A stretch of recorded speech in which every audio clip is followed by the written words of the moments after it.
Water. It's life's most basic need. Every system on Earth depends on it. We use it to replenish our bodies. We use it to create energy, and we use it to grow the food we eat. You cannot have food without ecosystem services to sustain agriculture. In the Klamath Basin, the connection between land and water resources is ingrained in our history. It is our legacy.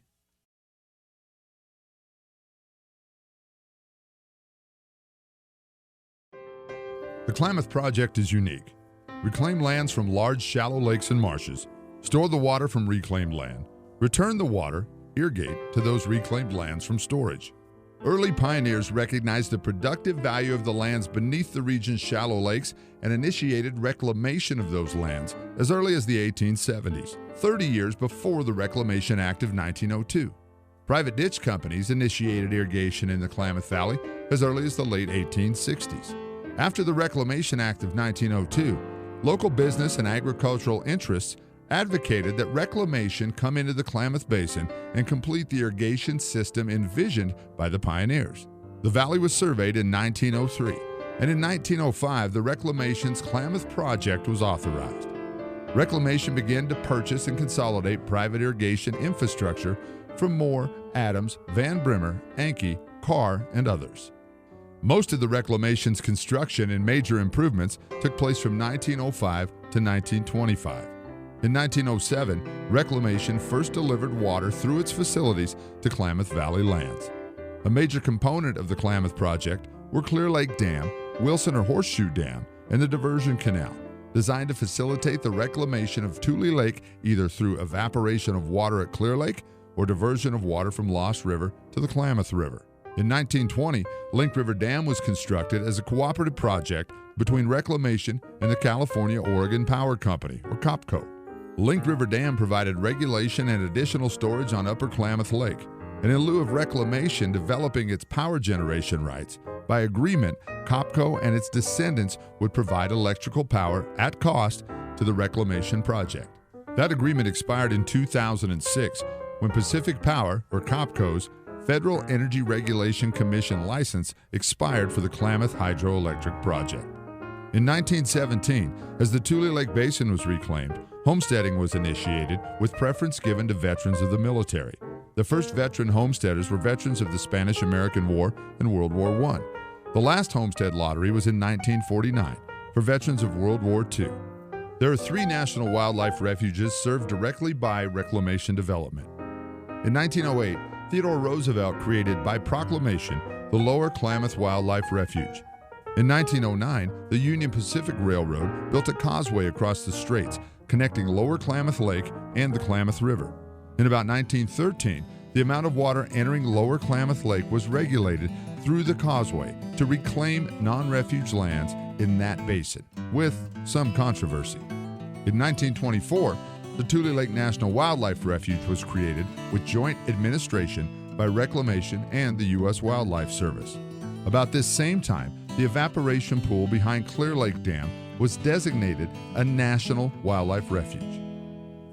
As the reclaimed lands within the project were still subject to homesteading, and there were conflicting purposes associated with the wildlife refuge designations, the Kuchel Act of 1964 ended homesteading and defined the dual purposes of the refuges as wildlife and agricultural.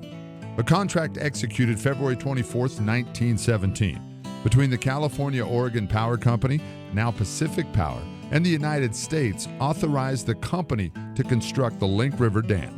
The dam was completed in 1921. The Klamath Project was established through the New Lands Reclamation Act of 1902.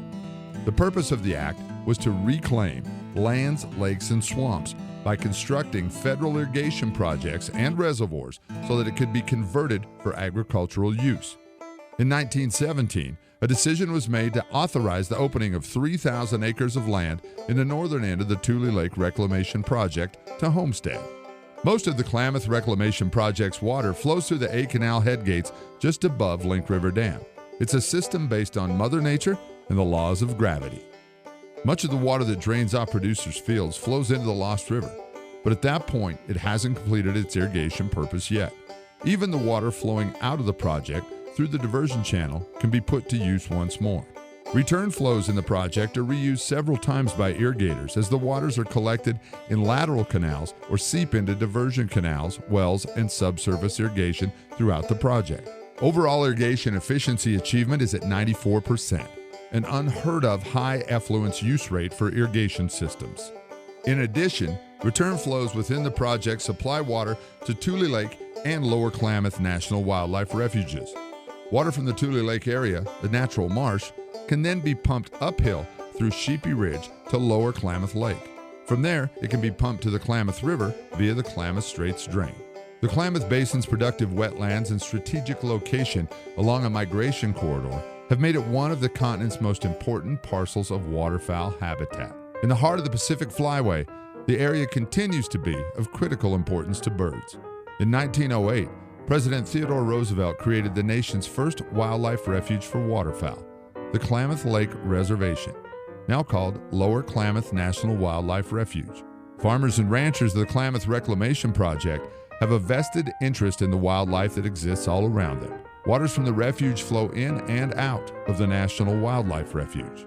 In total, more than 70 bird species depend on the wetlands, including species of conservation concern like the greater sandhill crane. The Klamath Basin also supports the largest concentration of wintering bald eagles in the lower 48 states.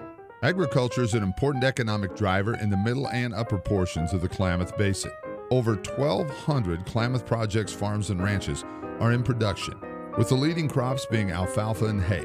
Grains such as wheat, oats, and barley make up the next biggest chunk of the harvest. There's a large percentage of potatoes, both russet and chipper. Other crops include mint, strawberries, and horseradish.